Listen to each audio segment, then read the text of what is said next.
मंगलमय मंगलकरं वीतरागवेदां नमो तायाते मयि हरिहंतानि परिमंगल परियो ग्रंथ कथन को पार या पे मिले समाधि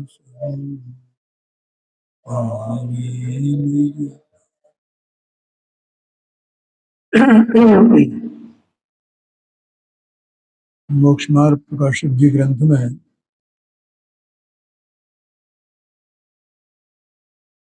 8वां अधिकार और इसमें उपदेश का स्वरूप, इसमें उपदेश का स्वरूप चारों अनुयोगों के द्वारा किया गया है।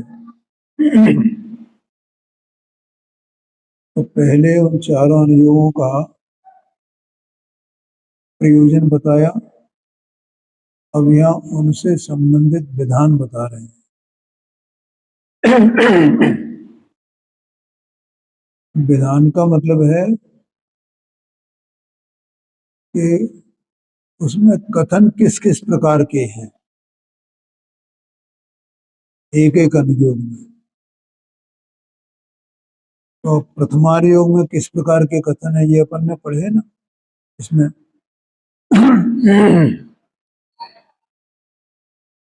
और अब यहाँ पर ये इसका अंतिम पैरा रह गया है 274 पेज पर, प्रथमानुयोग के व्याख्यान के विधान में वो पढ़ेंगे अब हम। इसके बाद करणानुयोग के व्याख्यान का विधान।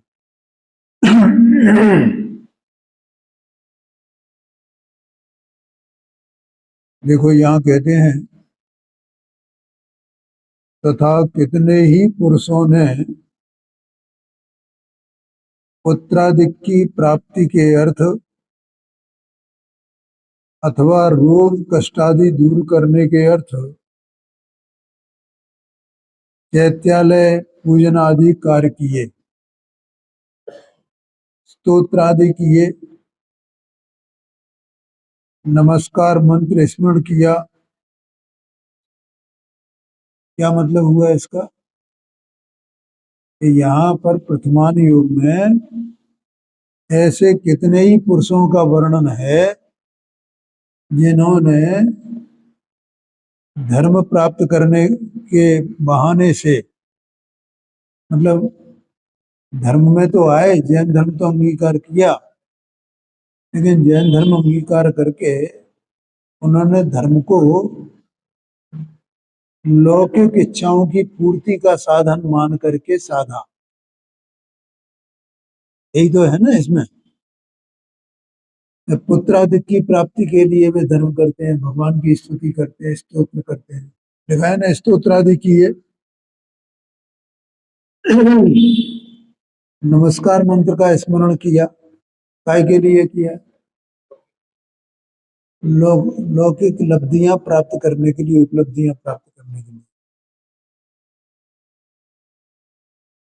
रोग दूर करने के लिए। ठीक है, कोई अपना धंधा पानी चलाने के लिए, कोई धन को प्राप्त करने के लिए, इसके लिए धर्म धारण किया।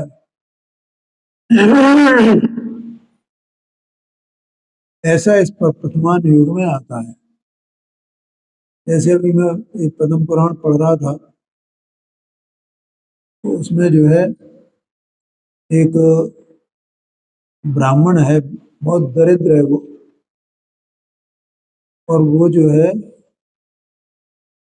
मतलब जंगल से लकड़ी बकड़ी बीन करके लाता है, उससे अपना गुजारा करता है।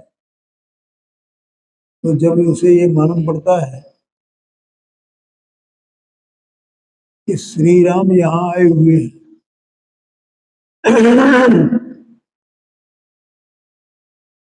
और वे सबको सुखी कर देते हैं, धन देते हैं, जिनको माने उनकी कृपा जिन पर हो जाती है तो उनके दरिद्रता दूर हो जाती है। तो उसने सोचा मैं कैसे दर्शन करूं श्री राम का। तो वहां वो एक यक्षिणी मिलती है। वो कहती है भैया श्री राम के दर्शन वो कर पाएगा जो पहले जनालय में जाकर के भगवान के दर्शन करे और वहां मुनिराज विराजमान है, उनके वचन सुने। ऐसा व्यक्ति उनसे मिल सकता है। और यदि ये योग्यता तुम में नहीं है तो तुम नहीं मिल पाओगे। वो था तो जाति से ब्राह्मण और जैनी तो था नहीं, लेकिन तो भी वो वहां उस विजन मंदिर में चला गया और उनके मुनिराज के भी उसने वचन सुने। काय के लिए कि मेरी दरिद्रता दूर हो जाए, श्री राम के दर्शन हो जाए। इस अभिप्राय से वो वहां गया। तो ऐसे भी कथन वहां किए जाते हैं ना। ये अलग बात है कि बाद में उसने श्री राम के दर्शन किए और उसकी दरिद्रता भी दूर हुई है। लेकिन बाद में उसने जो है दरिद्रता दूर होने पर भी उसने जो है जिन दीक्षा ले ली और मुनि बन गया था। फिर वो अलग बात है। लेकिन यहाँ तो इतना है कहना है ना कि लौकिक कार्यों की वांछा से भी लोग जो है वो धर्म को धारण करते हैं, ऐसा वर्णन भी इन शास्त्रों में किया जाता है। कौन से शास्त्रों में? प्रथमान योग के शास्त्र में ये यहाँ कहा है। परंतु अंतिम पैरा चल रहा है, तीसरी लाइन। परंतु ऐसा करने से तो नेकांक्षित गुण का अभाव होता है। मन नेकांक्षित गुण नहीं रहा ना वहां, क्योंकि इच्छा की लौकिक संयोगों की, अनुकूल संयोगों की इच्छा की है ना। इसने किसी ने रोग दूर करने के लिए, किसी ने दरिद्रता दूर करने के लिए, इसके लिए धर्म को धारण किया। तो यहाँ कहते हैं इससे तो निकांक्षित गुण का अभाव होता है। बोलो ओम प्रकाश जी, निकांक्षित गुण क्या है? है? हाँ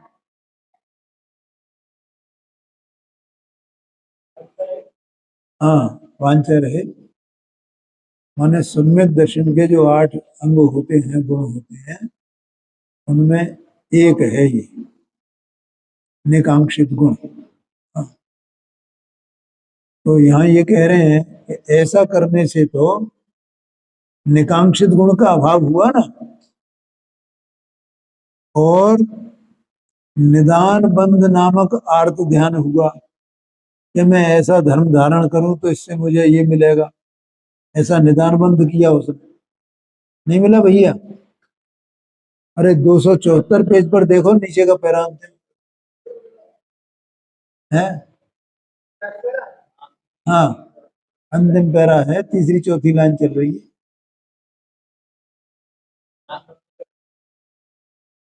अभी बता दें। हाँ मिल गया। हाँ, निदान बंध क्या होगा? ऐसा है कोई धर्म धारण करता है ना और तपस्या इत्यादि करे, लेकिन वहां वो कोई वांछा रख करके वो तपस्या करे, तो उससे जो पुण्य की प्राप्ति होगी उसे, उस पुण्य के बंध का जब उदय आवेगा तो वो चीज तो उसे मिल जाएगी। तो उसका नाम निदान बंध होता है। ऐसा आशय है। लेकिन वो सम्यक से भ्रष्ट हो जाता है। ऐसे कोई धर्म को धारण करे ना कि हम इसलिए कर रहे हैं, तो उसमें उसका पुण्य जो है हीन हो जाता है। ऐसा होता है निदान बंद में। तो यह निदान बंद नामक, और वो आर्त ध्यान है भैया, है। तो आर्त ध्यान क्या होता है तो पता है कि नहीं पता है? चार बातें होती हैं। इष्ट वियोगज हो, अनिष्ट, हाँ, इष्ट वियोगज, अनिष्ट संयोगज, पीड़ा चिंतन और निदान। मतलब क्या है, जैसे कोई इष्ट का वियोग हो गया, तो इष्ट का वियोग होने पर निरंतर उसी वियोग का उसमें इसका चित्त धरा रहता है। जैसे कोई माँ अपने, उसका पुत्र का वियोग हो गया माँ को, तो माँ दिनों रात उसी के चिंतन में लगी रहती है, वहां से चित्त उसका हटता ही नहीं। हाय मेरा लाल, हाय मेरा लाल।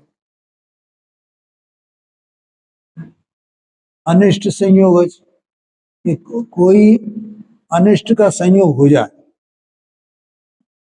कोई दुष्ट पड़ोसी अपना होए और अपने से ज्यादा सामर्थ्यवान होए, हैं, और अपने को परेशान करे, तो निरंतर अपने को क्या कर लगता है, तो उसका यार तो ध्यान करे, उसी का ध्यान रहे। शरीर में कोई रोग हो जाए तो ये कैसे मुक्ति हो, इसकी कैसे मुक्ति हो, कैसे छूटू, कैसे छूटू। और इसी स्थिति होती है, लोग जो है वो शरीर से रोग से परेशान होकर बहुत से तो वो सुसाइड कर लेते हैं। तो जो सुसाइड कर लेता है उसका कितना आर्त ध्यान किया होगा। और चौथा प्रकार का निदान बंध का अर्थ ध्यान, कि कोई चीज प्राप्त करनी है तो ये धर्म करो, इस धर्म से ये इस चीज की प्राप्ति हो, तो उस धर्म, उसी का ध्यान करके वो उस धर्म को धारण करता है, उससे उसे निदान बंध होता है। लेकिन उसमें उसका पुण्य बहुत जल जाता है उसकी प्राप्ति में, और वो संसार उसका बहुत बढ़ जाता है। अगर कोई भव्य जीव भी हो और वो निदान बंद कर ले तो बहुत संसार उसका बढ़ जाएगा। जैसे वो दीपान्मुनि है ना, तो उसने कि मैं इनको कैसे जला दूं, इन्होंने मुझे इतना परेशान किया है, तो इनको मैं जलाऊं, ऐसा अर्थ ध्यान किया था। और उसके फल में वो अग्नि कुमार जो भवनवासी देवता उसने जन्म लिया, और वो फिर वो अब कितना संसार कितना बढ़ गया। कब वो मोक्ष को प्राप्त करेगा, कब छूटेगा संसार से, ये होता है। तो निदानबंद नामक आर्त ध्यान होता है। ऐसा करने से बहुत पाप बंध का क्या लिखा, पाप ही का प्रयोजन अंतरंग में है। इसमें क्या है, धर्म धारण तो करता है, धर्म तो करता है काय के लिए, लौकिक वांछाओं के लिए। तो इसमें क्या कह रहे हैं कि पाप ही का प्रयोजन अंतरंग में है ना, उससे कोई पुण्य तो होगा नहीं, पाप के प्रयोजन से किया उसने, इसलिए पाप ही का बंध होता है। परंतु मोहित होकर भी बहुत पाप बंध का कारण उदयवादिक को तो पूजनादिक नहीं किया। समझ में आया ना, माने जिन लौकिक वांछाओं के लिए उदयवादिक को पूजता था, तो उनका पूजना तो छूटा और अपने देव को पूजा, इतना हुआ। यद्यपि ये भी पाप बंध का कारण है, तो ऐसा भी वर्णन उसमें करते हैं कि उन्होंने भैया ये कुदेवादिक को छोड़ दिया और इन्हीं को पूजा, इन्हीं को माना, और फिर उसको बता देंगे, उसको गुण बता देंगे, है वो दोष, वो कोई गुण नहीं है कि उनको छोड़ करके और लौकिक वांछा के लिए तुम जिनेन्द्र देव के पूजो। है जैसे एक दृष्टांत ये आता है, वास्तविकता है, वो दृष्टांत क्या है, वो उसी वास्तविकता को बताता हूँ। कि सोनगढ़ में पूज्य गुरुदेव सिंह एक लकड़ी रखते थे अपने, तो वो शास्त्र के वो हाथ पसीजते थे उनके गर्मियों के दिनों में, तो वो उससे पसीना न लगे शास्त्र से, तो वे क्या करते, लकड़ी से पलटते थे उसको। तो बहुत से लोग समझते थे कि लकड़ी कोई जादू की लकड़ी है तो लोग उस लकड़ी को चुरा ले जाते थे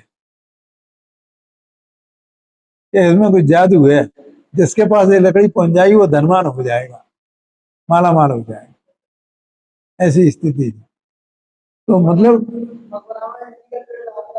है, हाँ, अच्छा अच्छा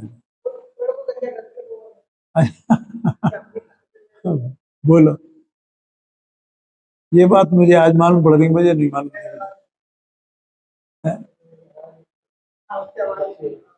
अच्छा अच्छा अच्छा अच्छा अच्छा, तो मतलब वो उसकी लकड़ी ले जाते, पत्ते, अच्छा, तो पत्तों से क्या होता था, क्या हो जाएगी, अच्छा अच्छा अच्छा,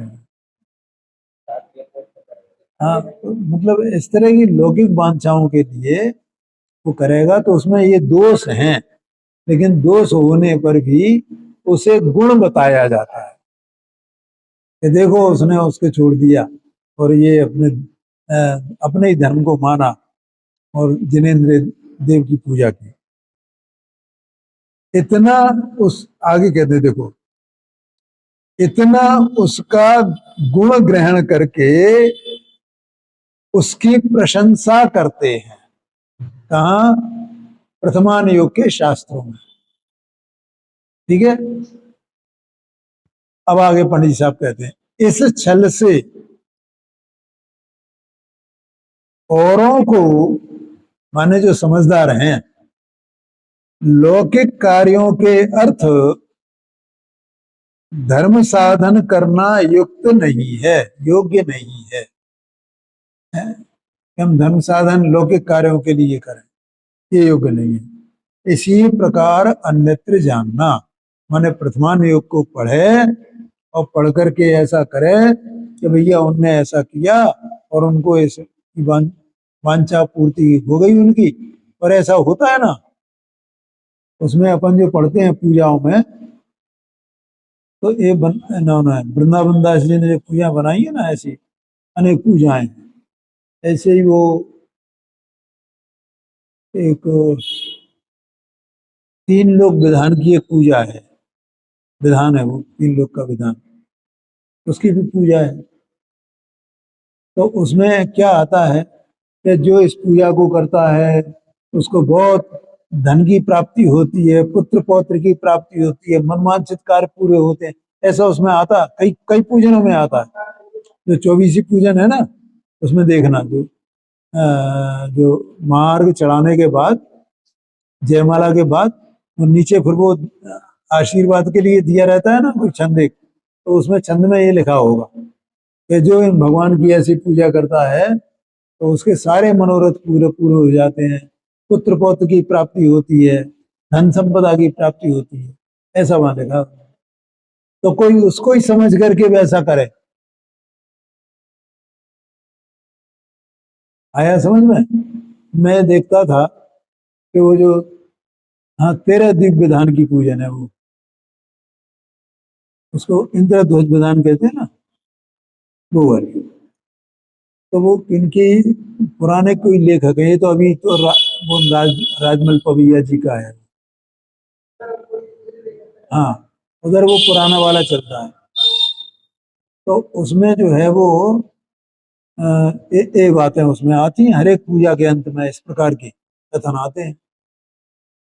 तो मैं ये देखता था कि पूरी पूजन हो गई, मनो जयमाला हो गई, जयमाला के बाद वो जो बोला जाता था, तो उसमें लोग बड़े सजग हो जाते थे, बैठे बैठे होंग रहे थे बेबी वो अंत में, क्यों उसमें यही बोला जाता था पुत्र पौत्र की प्राप्ति होती है, धन संपदा की प्राप्ति होती है, तो बड़े सजग हो जाते हैं कि इससे इसके पूजन करने से पुत्र की प्राप्ति हुई है। ऐसा है। इसी प्रकार अच्छा वो जो पूजन है ना ये भी एक तरह से, क्योंकि शलाका पुरुषों तीर्थंकर शलाका पुरुष होते हैं ना, तो उनके उनके ही तो गुणगान है वो, तो वो जो है कविता के रूप में है और ये गद्य के रूप में है, पद्य के रूप में है। लेकिन उसका प्रयोजन पुत्र पौत्र प्राप्ति का नहीं है। अपन जो वो अष्टक होता है ना, जल चंदन अक्षत पुष्प वगैरह वगैरह, तो उसमें बोलते हैं, तो कहीं भी ये बात नहीं आती है ना, जल चढ़ाए तो काय के लिए, जन्म जरा मृत्यु विनाशनाय, चंदन चढ़ाए तो काय के लिए, भवाता विनाशनाय, अक्षत चढ़ाए तो काय के लिए, अक्षय पद प्राप्त है। वहां किसी अष्टक में कहीं नहीं आएगा ये, वहां तो जीव के कल्याण की भावना की गई है। और वो जो अष्टक में जो चढ़ाए जाते हैं ना, तो उसमें चतुर्थ विभक्ति आती है संस्कृत में। तो चतुर्थ विभक्ति का मतलब है उसमें के लिए, माने ये हमने जो जल चढ़ाया तो काय के लिए चढ़ाया, विनाश करने के लिए है, के लिए, समझ में आ गया ना। और वो अक्षय चढ़ाए तो काय के लिए, अक्षय पद प्राप्त करने के लिए। अच्छा, अब उसमें दोनों बातें होती हैं कि हम भगवान की पूजन कर रहे हैं ना, तो हे भगवान आपने जो अक्षय पद प्राप्त किया है उसके लिए हम ये अक्षय चढ़ाते हैं। काय के लिए, के लिए है। और दोनों बातें लागू होती है। और मैं अपने अक्षय पद प्राप्त करूं इसके लिए मैं अक्षय चढ़ाता हूं। नहीं आया समझ में, दोनों बातें हो गई ना। तो इसमें भगवान का गुण भी हो गया और अपनी जो है वो मतलब क्या कहें उसको, अपना प्रयोजन भी हो गया कि मेरा प्रयोजन क्या है कि मुझे भी अक्षय पद की प्राप्ति हो, और भगवान की स्तुति क्या हुई कि आपने अक्षय पद प्राप्त किया।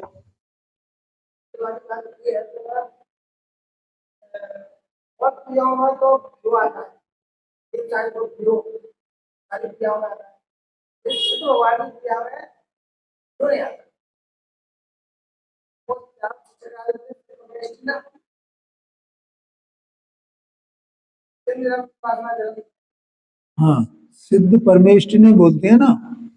देखो क्या है, ये जो चतुर्थ विभक्ति है ना, तो वो अलग अलग अलग शब्दों के लिए अलग अलग प्रकार की है।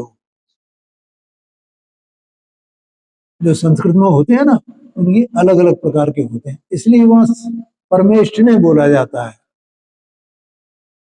समझ में आ गया ना, क्योंकि परमेष्ठी ऐसा ठीक बोला ना, तो ठा में बड़ी की मात्रा है ना, तो फिर उसकी चौथी विभक्ति क्या होगी उसके अनुसार बोला जाएगा। ठीक है। और जिनेन्द्र या देव, तो वहां देव के लिए चौथी विभक्ति क्या होगी कि देवाय होगी या जिनेन्द्राय होगी।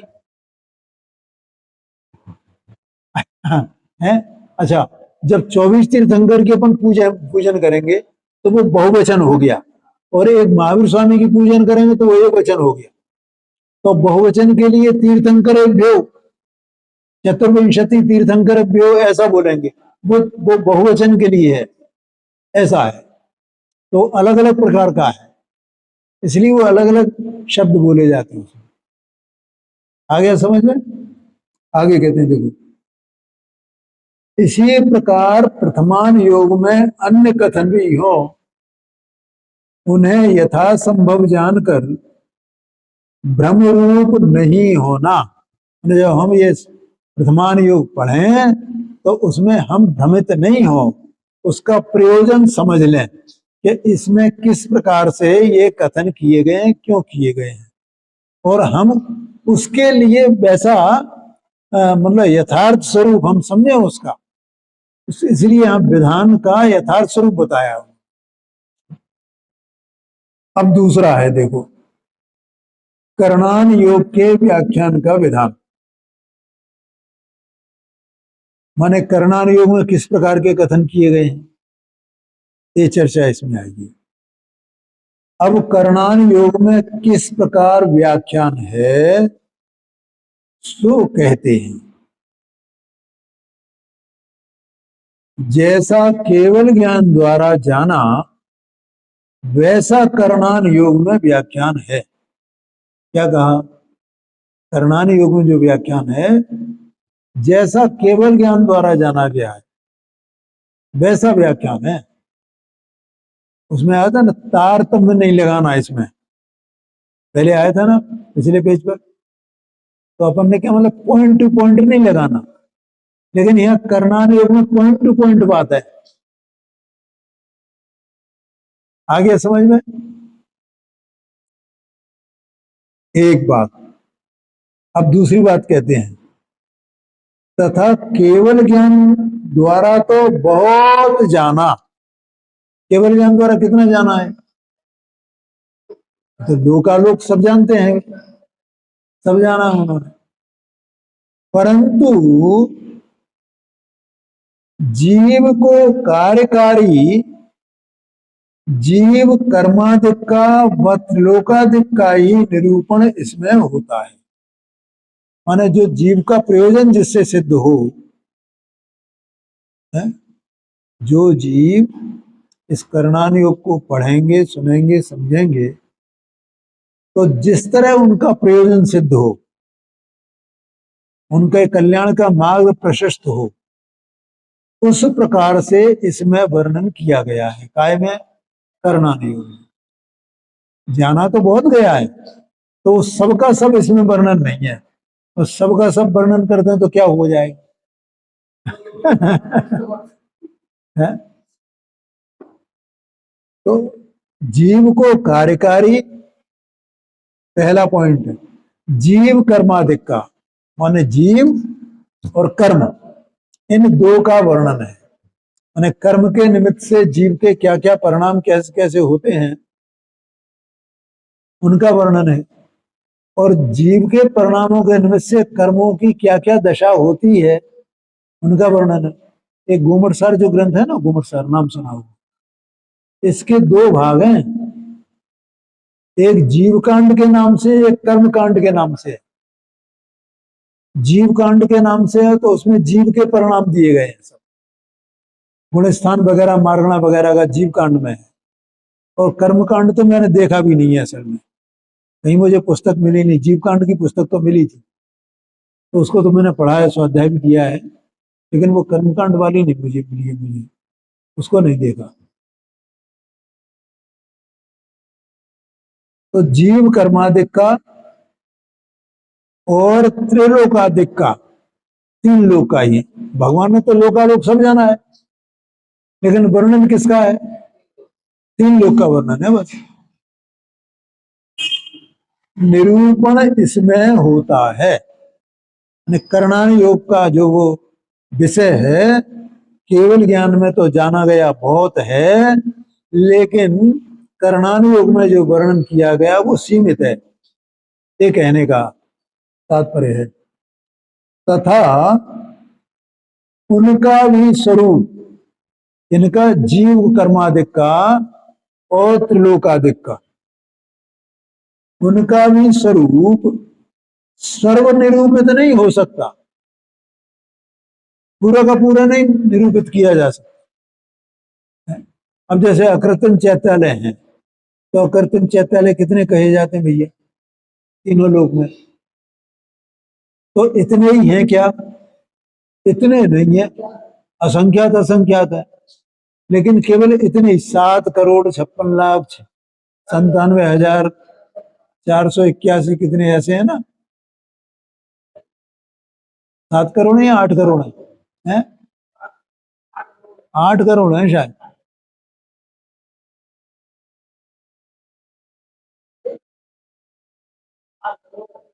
8,56,97,481 इतने हैं।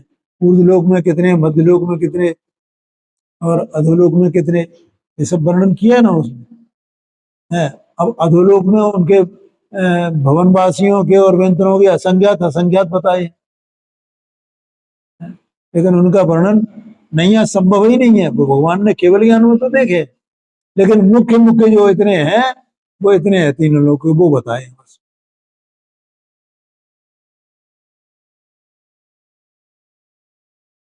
तो उनका भी स्वरूप सर्वनिरूपित नहीं हो सकता।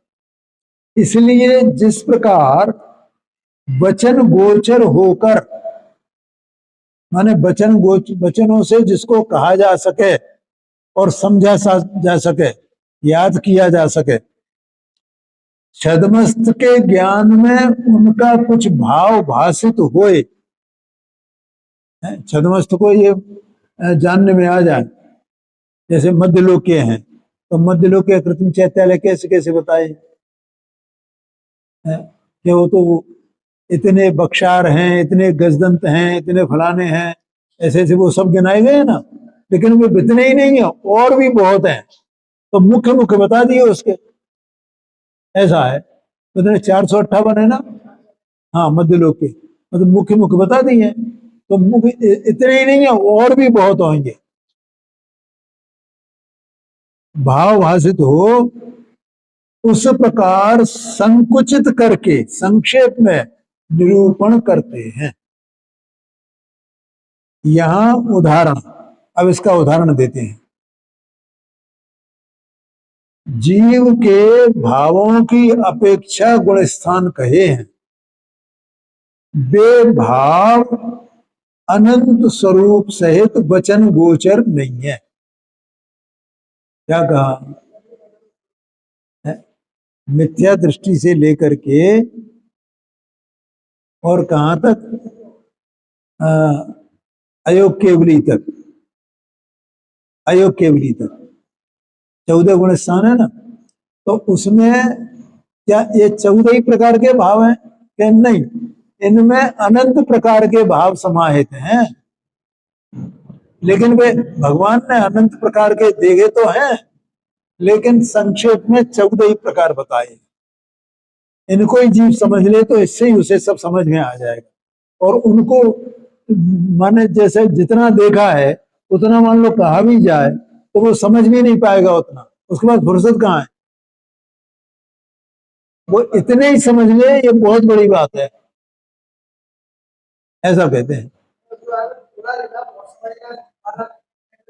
हाँ जी, हाँ जी, हाँ जी, हाँ जी, बिल्कुल। तो यहाँ कहते हैं जिस प्रकार वचन गोचर होकर छद्मस्त के ज्ञान में उनका कुछ भाव भाषित हो, उस प्रकार संकुचित करके संक्षेप में निरूपण करते हैं। यहाँ उदाहरण जीवों के भावों की अपेक्षा गुणस्थान कहे हैं, वे भाव अनंत स्वरूप सहित वचन गोचर नहीं है। ठीक है, वो वचन से कही नहीं जा सकते हैं। वहां बहुत भावों की एक जाति करके, बहुत भावों की एक जाति करके 14 गुणस्थान कहे हैं, है? जैसे सम्यक्ति होता है, तो अब सम्यक दर्शन के कितने भेद हैं, तो मार्गणा में और उसमें दोनों में बताए। मार्गणाओं में भी सम्यक्त मार्गणा है, और यहां भी सम्यक दर्शन एक भाव है। ठीक है, तो सम्यक दर्शन के भाव को कैसे बताएंगे कि भैया देखो ये अविरत सम्यक दृष्टि, ये गुण स्थान होता है। तो अविरत सम्यक दृष्टि जो जीव होता है, तो उनके अनेक प्रकार के भाव होते हैं, लेकिन वो वहां पर अविरत सम्यक दृष्टि, तो अविरत क्या है, तो अविरत के 12 भेद बताए वहां है। 6 तो इंद्रिय संबंधी और 6 जीव संबंधी, जीव की हिंसा संबंधी, बस 12 भाव बता दी। लेकिन अविरति के 12 ही भाव हैं क्या, असंख्यात भाव होंगे वहां, अनंत भाव होंगे, लेकिन वो एक भाव लिख दिया उन्होंने, अविरत सम्यक दृष्टि। अब दूसरा भाव क्या है, 5वां गुण स्थान क्या है, तो वो बता दिया। देश संयम, विरता विरत, संयमा संयम, तीन तीन नाम उसके हैं। ठीक है, तो किस तरह से वो विरत है और किस तरह अविरत है, ये दोनों भावों को जोड़ करके उसकी दशा बता दी। लेकिन उतने ही भाव हैं क्या? कितने ही प्रकार के भाव हो सकते हैं, अलग अलग जीवों के अलग अलग भाव हो सकते हैं, ऐसा है। बेभाव अनंत स्वरूप सहित वचन गोचर नहीं है, वहां बहुत भावों की एक जाति करके 14 गुणस्थान कहे हैं। तथा जीवों को जानने के अनेक प्रकार हैं। जीव को जाना जाए, कैसे जाना जाए, अनेक प्रकार है। वहां मुख्य 14 मार्गणा का निरूपण किया है। ये मार्गणा माने सब जीव के भाव हैं, और एक एक जीव के, मैंने पहले बताया था, एक एक जीव का एक काल में गुणस्थान तो एक ही होता है, लेकिन जितनी मार्गणाएं बताई गई हैं और जितने भेद उसके बताए गए हैं, एक जीव में वे सब के सब एक ही समय में लागू होते हैं। आया कि नहीं आया कि? जैसे ये इंद्री मार्गणा है, काय मार्गणा है, वेद मार्गणा है। तो वेद में तो ये तीन होते हैं, तो तीन में किसी न किसी वेद वाला होगा ये इंद्री मार्गणा। तो कोई ना कोई इंद्री वाला होगा ये, एक इंद्री, दो इंद्री, तीन इंद्री। काय मार्गणा, तो कोई ना कोई काया वाला होगा, औदारिक, वैक्रियक है, आहारक, ये जो सब है ना, तो कोई ना कोई काया वाला होगा ये जीव। तो उस काया से उसको जाना जा सकता है, इंद्रियों से उसे जाना जा सकता है जीव को, वेद से जाना जा सकता है। अब ज्ञान मार्गणा, तो ज्ञान मार्गणा माने क्या, कि या तो ज्ञानी होगा या ज्ञानी होगा, या तो मत ज्ञान वाला होगा या श्रुत ज्ञान वाला होगा, कुमति ज्ञान वाला होगा, कुश्रुत ज्ञान वाला होगा, अवध ज्ञान वाला होगा, कुअवध ज्ञान वाला होगा। समझ में आया ना? तो ज्ञान मार्गणा का मतलब ये है।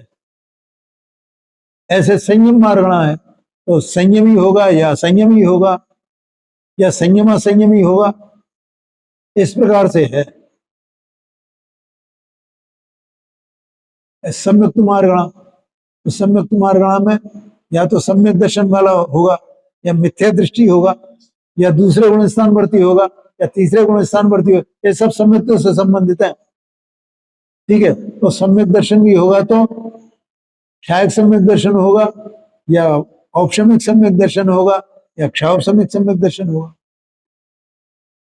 ये सब मतलब किसी न किसी भाव से वो संबद्ध होगा, और इस सबके सब एक ही जीव में है, अभी गिना है ना, तो सब होंगे कि नहीं होंगे? सारे मार्गणा, भव्य होगा क्या अभव्य होगा है? है?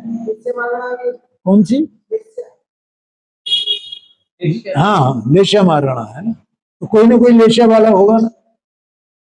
इस प्रकार से ये मार्गणाओं से उस जीव को जाना जाता है कि ये जीव इतने मार्गणाओं के बीच में रहता है। तो वे मार्गणाएं तो बहुत हो सकती हैं, बहुत भावों की एक जाति करके उन्होंने वहां भी मुख्य 14 मार्गणा का निरूपण किया है। तथा कर्म परमाणु अनंत प्रकार शक्ति युक्त हैं। ये तो अपन ने पहले जाना था ना, कर्म जो है ना वो, उनमें शक्ति होती है ना, फल देने की शक्ति। हाँ, मैंने स्थिति बंद और अनुभाग बंद, दो बातें होती है ना उसमें। तो अनेक शक्ति युक्त हैं, उनमें बहुतों की एक जाति करके 148 प्रकृतियां कही हैं। उनको वो संक्षेप में 8 प्रकार के कह दिए, और विस्तार किया तो 148 बता दी। लेकिन वो उतनी नहीं है, भगवान के केवल ज्ञान में तो एक एक के अनेक अनेक भेद देखे गए हैं। तथा त्रिलोक में अनेक रचनाएं हैं, वहां कुछ मुख्य रचनाओं का निरूपण करते हैं। अनेक रचना तीनों लोक में है, लेकिन वो मुख्य रचना माने जैसे वहां ऊर्ध्वलोक में क्या क्या कैसे कैसे पटल हैं, क्या क्या है, अधोलोक में कैसे नरकों के बिल हैं, पटल हैं, ये सब कैसे कैसे हैं, क्या क्या है। हाँ, तो अनेक प्रकार की दशाएं हैं, लेकिन उनको संक्षेप में ही वहां कहा गया है। तथा प्रमाण के अनंत भेद हैं। वहां प्रमाण माने मान, माप, किसी भी चीज को मापना है ना, तो मापने के अनंत भेद है। प्रमाण का मतलब है भैया इसका क्या प्रमाण है, अपन नहीं पूछते हैं माप क्या है इसका, मान कितना है। वहां संख्यात आदि 3 भेद किए, संख्यात, असंख्यात और अनंत, ऐसे भेद कर दिए। और इनके 21 भेद निरूपित, इनके भी 21 भेद निरूपित किए हैं। ठीक है, ये 21 भेद मैंने पढ़े तो हैं पर मुझे याद नहीं है भैया। इसी प्रकार अन्यत्र जानना। ठीक है, इस प्रकार से यहाँ पर कर्णानुयोग की व्याख्यान का विधान इस प्रकार का है, और थोड़ा शेष रहा है वो अपन कल चर्चा में लेंगे।